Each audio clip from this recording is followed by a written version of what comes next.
At the class reunion, I once again became the center of attention. My friends started asking me the usual question: when was I finally getting married?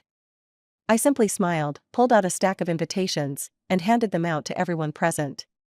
You guys really have great timing. The wedding is this weekend, so make sure you come and celebrate with me. Everyone immediately offered their congratulations, but their eyes collectively shifted to the man standing behind me. You two have been together for over 7 years now. It's about time you made it official. Rain suddenly slammed his glass down on the table with a loud thud, his voice filled with anger. Francis, do you think this whole marriage pressure thing is funny? An awkward silence fell over the room. I calmly walked up to him, unfolded an invitation, and placed it in front of him. Sorry, but I never said you were the groom. At every class reunion, one question was always guaranteed to come up: when would they finally get to attend my wedding with Rain? After all, in their eyes, a couple who had been together for almost 7 years without getting married was practically unheard of. So when I announced my wedding date at this year's gathering and started handing out invitations, the shock on everyone's faces was unmistakable. As I approached Rain, debating whether to give him one as well, he spoke up nonchalantly. When did I ever agree to marry you? Francis, what kind of stunt are you trying to pull here? Do you really think this is funny? The room fell silent. His voice, filled with anger, was the only sound echoing in the private lounge. Let me make this clear right now: I am not getting married. The more you push, the more you disgust me. If you have this much time for games, why not just wait another couple of years? Sorry, but you're overthinking things. I met Rain's gaze, my expression perfectly calm, and slowly unfolded the invitation in my hands. Look carefully. The groom isn't you. The moment I said that, everyone immediately opened their invitations, exchanging confused glances and whispering among themselves. What? The groom isn't Rain? Todd. That name sounds familiar. She has to be joking, right? After all these years, how could she just move on like that? Rain snatched an invitation, and after confirming the name, crumpled it into a ball and threw it at me in fury. What the hell is this? Some kind of performance? Sensing the rising tension, a couple of classmates quickly stepped in to mediate. Come on, what's going on with you two? Why are you always at odds? Francis, if you're just throwing a tantrum, this really isn't the place. This could seriously hurt your relationship with Rain. Rain, don't be like this. Everyone knows how good Francis has been to you over the years. She probably just wants to settle down, to have a home with you. Rain shook off their hands, his fists clenched so tightly that his knuckles turned white. Francis, this was your plan all along, wasn't it? A public stunt to guilt-trip me, to humiliate me in front of everyone so I'd be forced to give in? You're just as manipulative as ever. Rain. I cut him off coldly. If I remember correctly, we broke up a long time ago. Have you forgotten? He froze, his face instantly turning pale, as if the weight of my words had just hit him. Half a year ago, I was the one who had officially ended things. Some of his close friends had even caught wind of it. That night, Rain had taken another woman to a friend's birthday party. Unfortunately for him, I happened to witness it. I had been there on business, entertaining clients, when one of them casually pointed behind me. Hey, isn't that your boyfriend? I turned around in time to see Rain, his arm wrapped around a stranger, the two of them laughing as they entered a private booth. That morning, he had complained about my work dinner, yet by the afternoon, he was out here, blatantly flaunting his infidelity. Suppressing my fury, I forced a smile. You must be mistaken. That's not my boyfriend. He went back to his hometown recently. Excuse me, I need to use the restroom. I wished with all my heart that it wasn't him. But as I stood outside that booth, Rain's voice came through loud and clear. You're pretty bold. Not afraid Francis will find out and throw a fit? Why bring up that buzzkill? Rain let out a mocking laugh. Even if she finds out, what can she do? You guys are so old-fashioned. What's wrong with having a little fun on the side? You've been together for almost 8 years. Aren't you worried she might actually leave you? Relax. She won't. She's so boring. Who else would even want her? Just the other day, she brought up marriage again, and I shot her down right away. So you're just going to string her along forever? You're really never going to marry her? Rain took a sip of his drink and smirked. Marriage? Don't be ridiculous. I'm still young. Sticking to just one woman for the rest of my life? That would be a complete waste. Honestly, that's kind of messed up. Rain scoffed and pulled the woman in his arms closer, pressing a kiss to her lips. Baby, you didn't hear any of that, alright? Let's have some fun tonight. Watching that scene unfold, I felt like I was suffocating, like an invisible hand was squeezing my throat, leaving me speechless. I had stood by Rain from high school to college, through every hardship, through every struggle. Now, we had both established our careers. I had thought we were finally ready to build a home together. But in reality, he had simply been keeping me around while enjoying his freedom. I pushed open the booth door, meeting his panicked gaze head-on. Rain, you got what you wanted. We're over. And just so we're clear, I'm the one dumping you. As I walked away, I could still hear the frantic conversation behind me. You're screwed. You better explain yourself. Rain gritted his teeth. Ignore her. I bet she'll come crawling back, begging for forgiveness. That night, I moved out of our shared apartment and cut off all contact with him. He never reached out to me. The only times I heard from him were when his drunk friends mistakenly called me, but I never answered. This class reunion was our first encounter since the breakup. Seeing everyone's shock, I repeated myself. Rain and I are completely over. I don't want my fiancé to misunderstand. The past is in the past, so let's not bring it up anymore. Rain stared at me, dazed, as if he couldn't process the reality in front of him. You're kidding, right? Enough with the jokes. You know whether or not I'm joking. My tone was indifferent. His chest rose and fell sharply with his ragged breathing. It took him a long time to force out his next words. Enough with this act. Rain always thought he was the smartest person in the room. He was convinced I was just trying to provoke him. I had no interest in dragging this out any longer. Just as I was contemplating an exit strategy, my phone rang. Seeing the caller ID, I couldn't help but smile. Are you off work? Yeah. Are you almost done? I can come pick you up. No need. I'm just wrapping up here. Alright. See you soon. Just as I hung up the phone, Rain forcefully grabbed my hand. He snatched the phone from me, glaring at the call log with clenched teeth, his jaw tightening audibly. Then, he questioned me angrily, who is he? Where did you find this actor? Without hesitation, he attempted to call back. I swiftly took my phone back and said coldly, does this have anything to do with you? Mind your own business.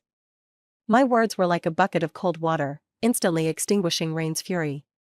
His eyes reddened, lips pressed tightly together as he nodded repeatedly, seemingly trying to suppress his emotions. Remember what you said today. It's over between us. We're completely done. Don't expect me to take you back when you come crying in a few days. As if out of spite, he ignored the presence of our classmates and started making a phone call. His voice was dripping with affection. Baby, didn't you say you liked that limited edition Chanel bag? Let's go get it after dinner tonight. I frowned slightly, then briefly bid farewell to my classmates and the class president before turning to leave. The class president quickly followed, looking puzzled. What's going on? How did things get so bad between you two? I hesitated for a moment but decided it was necessary to clarify things to prevent any future misunderstandings.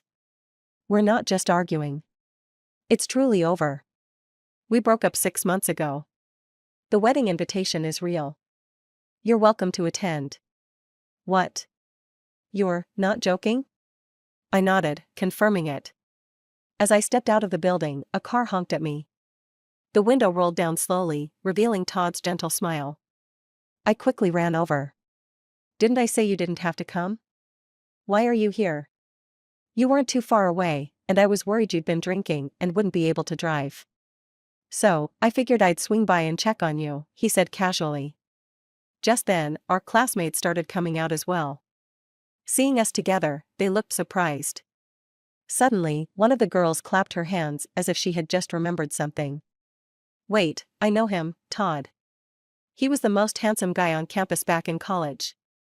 Too bad he went abroad not long after. After she said that, several other classmates recognized Todd as well. I was slightly taken aback. So, Todd and I were classmates? Then why did I have no memory of him at all? Todd lowered his gaze slightly before stepping out of the car, greeting everyone warmly. Taking the opportunity, I introduced him to the group. This is my fiancé, Todd. So, you all know each other? Yeah. I can't believe you two ended up together. Even after all these years, the moment I saw Todd, I remembered him. A guy like him was rare at our school. I chuckled. Well, we should get going. Let's catch up properly at the wedding. Just as I got into the car, I saw Rain storming toward us, his face filled with rage. Todd glanced at him. Do you want to go talk to him? Forget it. Let's go, I answered decisively. As Todd started the car, Rain's figure grew smaller and blurrier in the rearview mirror. The last thing I saw was him throwing a furious punch in our direction. Todd remained completely unfazed, his composure unshaken. Instead, it was me who grew curious. Were we really classmates? Yeah. We even spoke a few times. He smiled lightly, a trace of self-mockery in his eyes. But I must have been too unremarkable back then. Seems like I didn't leave much of an impression on you. Don't say that, Just now, our classmates said Todd was the most handsome guy on campus. How could someone like that be unnoticeable? Thinking back, though, my college days were either spent with Rain or working part-time. I barely had any free time for myself or a normal student life, let alone remembering every classmate. Looking back, it felt like such a waste. I had devoted so much to Rain, only to end up with nothing. It was as if Todd could read my mind. He gently patted my hand and comforted me. I was just teasing you. What matters is that we met now. Everything happened at the right time. Speaking of how Todd and I met, I had to give credit to my enthusiastic boss. Back when I first broke up with Rain, it would have been impossible to say I wasn't affected at all. I tried not to let my emotions interfere with my work, but I had little enthusiasm for anything. When my boss found out, he immediately took it upon himself to find me a new match. He had always looked out for me, both as a mentor and a friend, so I didn't reject his good intentions. And the person he introduced to me was Todd. Todd was actually the lead partner on a project our company was working on. During our first meeting, we didn't talk much, but something about his calm, composed demeanor made me feel at ease. Just being around him was comforting. Todd also admitted he found me intriguing, so we started casually meeting up for meals outside of work. Over time, through both professional and personal interactions, I discovered that beneath Todd's seemingly aloof exterior was an incredibly gentle heart. What truly brought us closer was an incident at a business dinner. I had to keep drinking to secure a deal, which triggered my chronic stomach condition. Todd must have noticed something was wrong because, despite my protests, he carried me home, made hangover soup himself, and carefully fed me my medication. Watching his busy figure in the kitchen, my nose suddenly stung with emotion. This wasn't the first time my stomach had acted up. The worst episode even caused complications, leaving me with a high fever. Back then, I was too weak to get up, so I used all my strength to call Rain. But Rain was out having fun. Even after I bombarded him with calls, he only picked up once. The moment he heard I was sick, instead of showing concern, he lashed out at me over the phone. Is this really worth spamming me with calls? Will your stomach stop hurting if I come back? Will your fever magically go away? Stop being so dramatic. If you have the energy to call me, why not just order delivery for some medicine? That'd be way more useful. All I had wanted back then was for him to care. Todd turned around with the hangover soup in hand, meeting my gaze at just the right moment. He paused briefly, then smiled. What? Are you starting to think I'm pretty great? I laughed. Yeah, it's really nice having you here. A warm feeling spread through my chest. Can you be my boyfriend? Todd instantly flushed red, hurriedly turning his head as he clumsily stirred the soup. After a long pause, he finally mumbled, "Oh, of course." After getting together, we both wanted to get married soon but weren't in a rush to have kids. Thankfully, we were on the same page about that. With everything aligned, our families quickly met, got along well, and the wedding date was set in no time. Planning the wedding kept us busy, but since we worked in the same building, it was easy to discuss everything immediately. That day, I had to check on the progress of our new home's renovations. I wrapped up my work early and strolled to Todd's office. Through the glass, I saw him buried in paperwork, his sharp nose highlighted by the golden glow of the sunset. The entire scene was warm and harmonious. Todd looked up at me and shrugged helplessly. I still need to sort through these documents. You go ahead and bring the car around to the front of the company and wait for me. That way, we won't get stuck in rush hour traffic later. He was always so meticulous, thinking of every little detail. I had just parked the car and was leaning against the door, waiting for Todd, when Rain suddenly appeared out of nowhere, striding straight toward me. Before I could react, he blurted out, "Why haven't you been answering my calls these past few days?" I frowned. Are you serious? Didn't we already talk this through last time? Also, I'd been busy planning my wedding, so do me a favor and stop bothering me, okay? You're still mad at me, aren't you? We've broken up, Rain. Which part of that do you not understand? His eyes were filled with resentment as he reached out to grab me, but I dodged him effortlessly. He took a deep breath, still keeping that arrogant tone of his. I know you. Deep down, you still want to marry me. You're just using this as some kind of reverse psychology. I'll let this slide. Move back in first, and as for marriage, I'll decide later, based on how you behave. Looking at him, I no longer felt anger, just a sense of absurdity and a tinge of sorrow. Our parents were neighbors, and we had practically grown up together. We had been in a relationship for over 7 years. But all these years, he had never once considered respecting me. Even now, his words sounded like a condescending act of charity. What did I even mean to him? A submissive, blindly devoted attachment to his life? Rain, I will never marry you.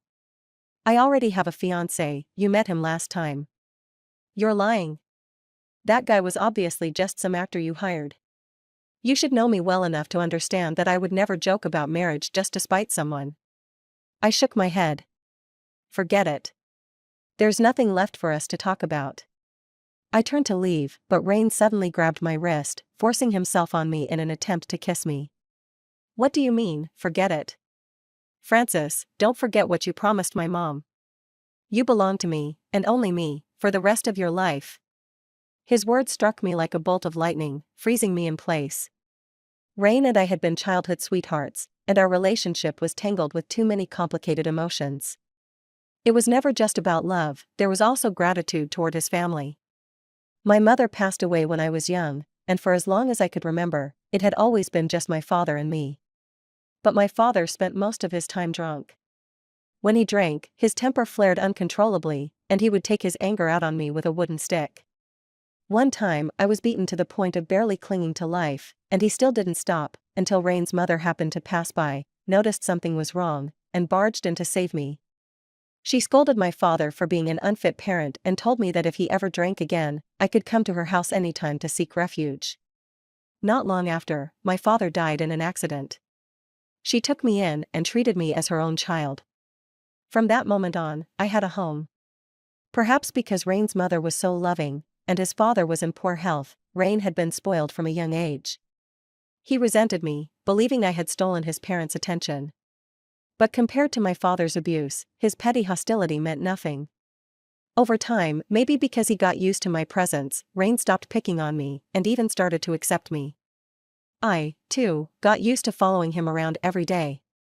I lived in their home for 7 years, until Aunt Jo passed away in a car accident. On her deathbed, her biggest concern was Rain. She wanted me to take care of him and Uncle Joe so that she could leave in peace. Rain had never known hardship. After Aunt Jo passed, Uncle Joe's medical expenses became a heavy burden, but I never once complained. I truly wanted to build a home with Rain. But later. Francis, why are you so quiet? At some point, Todd had quietly appeared beside me, stepping between me and Rain.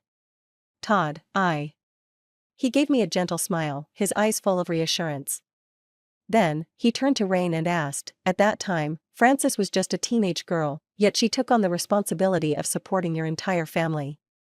She worked day and night, exhausting herself to the point of falling asleep on the way to work. All these years, she never uttered a single complaint, and yet, you call that breaking a promise? I stared at Todd in shock. I had no idea how he knew all of this. Do you even realize how severe Frances' stomach problems are? I've seen people work hard, but I've never seen anyone push themselves like she has, working to the point of ruining her own health. Can you even begin to comprehend how much effort she put in just so you and your father could live comfortably? Aren't you even the slightest bit ashamed for questioning her when, all this time, you were the one who owed her? Rain was at a loss for words, his face turning red with frustration. He pointed angrily at Todd. What does this have to do with you? She's my girlfriend. Taking care of me, and my dad is her duty. Who the hell are you to judge me? I stepped forward and wrapped my hand around Todd's arm. My voice was cold. I stopped being your girlfriend a long time ago.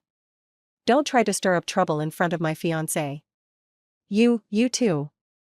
Rain's glare could have burned holes through us. He clenched his teeth and asked, Frances, are you serious? I've always been serious. After a brief pause, I added, Rain, I'll continue covering your father's medical expenses. But you've already graduated. It's time you learned to live independently. I think if your mother were still here, she wouldn't want to see you wasting your life like this. The debt I owed Aunt Jo weighed heavily on me, so whenever Rain lashed out at me, I instinctively questioned whether I had done enough, never once thinking to defend myself. But just now, seeing Todd standing in front of me, protecting me, something finally clicked. Todd and I were about to get married. If I kept entangling myself with Rain, how could I possibly be fair to Todd? Rain stood frozen for a long time, as if he was carefully processing my words. Suddenly, his eyes turned red. No, Frances, are you really cutting me off? Don't leave me. Tears welled up and fell down his cheeks as he murmured to himself, we used to be so good together. Yes, he enjoyed spending my money chasing after younger, prettier girls, while also taking my sacrifices for granted. Of course, things had been great for him. Only I knew what it was like to stay up waiting for him, only to find him reeking of alcohol, covered in lipstick stains. From now on, don't come looking for me again. I glanced at the time and softly said to Todd, let's go. We had only taken a few steps when Rain suddenly shouted behind us. You think he's any better than me? He's been lying to you this whole time. Todd, do you dare tell Frances the real reason you transferred overseas back then? Or are you afraid she'll find out about the dirty secrets that got you kicked out of school? Todd suddenly stopped in his tracks, his body trembling slightly. I could feel his nervousness. Rain looked at Todd with a smirk. Looks like you never told Frances about this. Well, how about I do it for you? What do you think? You probably don't know this, but since the day Todd started school, he's been chasing after girls everywhere. He even stole someone else's girlfriend and got her pregnant. He couldn't take responsibility for her, and in the end, she jumped off a building and took her own life. Anyone who knows about this incident despises him. If his actions hadn't been so disgraceful that he was completely shunned by everyone, do you really think he would have willingly left everything behind and fled abroad? Stop talking nonsense. I stepped forward quickly, placing myself between them. This is slander, and you'll be held legally responsible for it. Whether it's slander or not, he knows the truth better than anyone. Rain shot Todd a sharp glare, before turning to me, his tone softening. I know I used to be a bit of a troublemaker, but we've been together for so many years. You should know I'm not a bad person. But what about him? How much do you really know about him? From where I stand, he just got bored of his life overseas and came back looking for a wife, and you just happened to be convenient. Rain. My voice was steady as I cut him off. If you keep slandering my fiancé, I won't hesitate to have my lawyer send you a legal notice. Rain looked as if he had been struck. His mouth fell open, disbelief written all over his face. How can you still not understand? I gently pushed him aside and took Todd's hand, leading him away. Todd had looked pale ever since Rain started speaking. I suggested softly, maybe we should reschedule the house viewing. Let me take you home first? He shook his head. No need, let's see the house first. A long silence passed before he finally spoke. Frances, none of that was true. Todd's voice was low, tinged with uncertainty. I couldn't help but reach out and hold his hand gently. I believe you. Even though I hadn't known Todd for long, my instincts told me he was sincere and honest, there was nothing fake about him. Besides, I wasn't entirely unaware of the things Rain had mentioned. Back then, when I was working at the restaurant, there was a customer who came every single day. That was you, wasn't it? Todd turned to me, stunned. You, still remember? How could I forget? Rain or shine, he always sat in that same corner, quietly eating the same bowl of noodles. I even remembered one time when he was cornered by some guys, and I pretended to call the police to scare them off. Back then, he had to endure bullying from his classmates while also suffering through endless rumors. Life was incredibly difficult for him. But at the time, I was struggling just to get by myself. I had no energy to meddle in others' affairs. That single moment of help was all I could offer. From then on, he kept coming to the noodle shop every day, never speaking to me. At the time, he was sensitive and withdrawn, so different from the confident man he was now. If Todd hadn't accurately recalled details from my time working there, and if it weren't for what Rain said, I might never have connected the dots. Todd hesitated before saying, "You were the only person who didn't insult me, and even helped me. I didn't want to cause trouble for you and your boyfriend, so the only thing I could do was silently repay you in my own way." I couldn't help but smile. My salary was hourly, you know. Even if you ate more noodles, I wouldn't have earned a single extra cent. Huh? Todd lowered his head, a little frustrated. I thought you got a commission. I was joking. But at least your frequent visits proved that my noodles were pretty good. Before we knew it, we had arrived at our new home. We did a quick inspection. The renovations were exactly as expected. We were both very satisfied. Looking at the brand new open kitchen, I suggested, since neither of us has eaten yet, why don't I cook some noodles? You can see if my skills have improved or gotten worse. Sounds good. Todd bent down and pulled out 2 aprons. I'll be your kitchen assistant. Watching Todd focus intently on chopping vegetables, I couldn't resist being playful. I scooped up some flour with my hands and gently patted it onto his cheeks. Todd looked puzzled at first, then his eyes widened in realization. He grabbed a handful of flour and flung it at me in retaliation. Even though we were both wearing aprons, our clothes were soon covered in flour. During dinner, we finally talked about the past. That girl who jumped off the building, she was Todd's cousin. She had been assaulted by a gang, and when she became pregnant, she couldn't bear the shame and ended her life. Todd had tried to seek justice for her but was instead targeted by those thugs. They retaliated by spreading malicious rumors about him. Once we started talking, it was as if a floodgate had opened. We chatted like old friends, with no secrets between us. Todd ate with his cheeks puffed out, but whenever he was particularly interested in a topic, his eyes stayed fixed on me with unwavering focus. At that moment, I realized, this simple, warm happiness was exactly what I had always longed for. Since my warning to Rain outside my office building, he hadn't caused any trouble for an entire week. Meanwhile, Todd and I were busy preparing for our wedding. The big day was getting closer and closer. To ensure my workload didn't pile up while I was on leave, I had been staying late every night to wrap up my projects. The next morning, I hurried out the door, only to have a figure suddenly block my path. Rain stood before me, looking haggard. His face was unshaven, his eyes red-rimmed. The arrogance he once carried was completely gone. Just as I was about to walk past him without a word, he spoke first. "You promised to help treat my dad, didn't you? His coughing has been getting worse at the hospital. He keeps asking to see you." I clenched my fists, then slowly relaxed them. Turning to him, I met his gaze with an unreadable expression. "I understand. You should go ahead first." You're not coming with me?" I didn't answer. I simply stepped around him and drove away. But in the end, I still found myself pulling up in front of the hospital. As soon as I entered the ward, the strong smell of disinfectant filled my nose. Rain's father looked even thinner than before. When he saw me, he forced a weak smile and struggled to sit up. I hurried forward and gently helped him. "I heard you're getting married soon?" "Yes." A flicker of disappointment crossed his eyes. "Rain has been crying for days, saying you've abandoned him. He begged me to convince you to take him back. You two were together for so many years.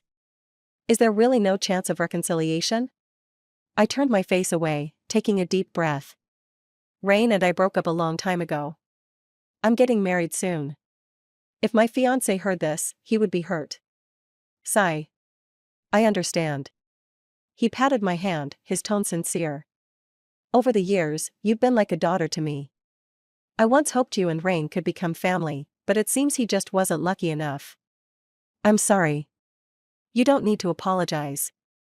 I've seen everything you've done for us. If anyone should regret anything, it's that foolish son of mine.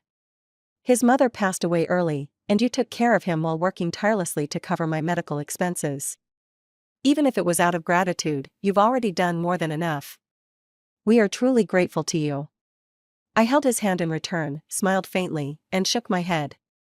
Don't say that. This is what I should do. Planning a wedding is complicated. You should head back early. If there's a chance, I really hope to see you and your husband together next time. Putting everything else aside, you are, after all, like a daughter to me. I will. As soon as I stepped out of the hospital room, I caught sight of Rain pacing anxiously at the door. He hadn't had time to hide. His face looked a bit aggrieved, and his voice trembled slightly. Is there really no chance for us anymore? I no longer had anything to say to him.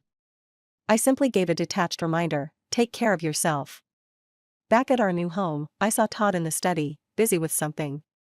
A bright red sheet of paper was spread out on the desk, standing out vividly under the warm glow of the lamp. Last night, he had suggested that we exchange handwritten marriage vows. I hadn't expected him to act so quickly, he had already started writing. I quietly walked up behind him, wrapped my arms around his waist, and glanced at the ink and brushes on the table. Teasingly, I said, I never knew you had such beautiful handwriting. Of course. I've been practicing calligraphy since I was a kid. Todd's strokes were firm and deliberate, each line exuding focus and dedication. When he finally finished, I stared at the marriage certificate, momentarily lost in thought. Noticing my reaction, he seemed a bit surprised. Baby, what are you thinking about? Todd, you might not know this, but I actually saw your calligraphy a long time ago. I grew up in a broken home. My father was an alcoholic, which made me withdrawn and introverted. As a child, I often questioned the meaning of life. One time, after being beaten badly by my father, I wandered the streets aimlessly, like a lost soul. As I watched the endless stream of cars pass by, I wondered, if I were to be hit by one, would all my pain finally come to an end? Just then, a children's calligraphy exhibition by the roadside caught my attention. For some reason, I was drawn to it. The moment I stepped inside, my eyes were immediately captivated by a striking piece of calligraphy. I didn't know much about calligraphy, but those characters, sharp as a blade, felt as if they could cut through all the chains that bound me. Back then, a young Todd stood on the podium, using his tender yet resolute voice to share his understanding of poetry. Although I haven't faced great hardships in life, I know many people are struggling. I want to tell them that any difficulty can be overcome, and we must always hold on to hope. His words were the greatest comfort I had ever received. And I asked myself, what about me? Could my life, which seemed devoid of light, also see a glimmer of hope? Could I, too, become a warrior who braved the storms? Todd's words planted a seed in my heart, one that slowly took root and rekindled my desire to live. Unbeknownst to us, our fates had already intertwined long before we met. After hearing my story, Todd remained silent for a long time before pulling me into a tight embrace. Looks like I should thank my younger self for saying those words back then, otherwise, you might never have found hope again. I gently stroked his back, my eyes welling up with tears. Todd, thank you. I really mean it. Todd hesitated for a moment before speaking. By the way, a package arrived today. He handed me a box, the sender's name, Rain. A note on it read, a wedding gift. I pushed the box back to Todd. I'll leave it to you. Do whatever you want with it. Aren't you curious what's inside? There's nothing worth looking at. To me, every memory with Rain was filled with betrayal and lies. I wanted nothing to do with anything related to him. That evening, Rain called. He said he was leaving the country soon. I've moved on, and I truly wish you both happiness. But, could you come see me off before I go? Just as a friend, like a sibling. Rain, you have plenty of friends. You don't need me to be your sister. And I have no interest in turning my ex-boyfriend into my brother. There was a long silence on the other end of the line, followed by a quiet sigh. So, you still refuse to forgive me?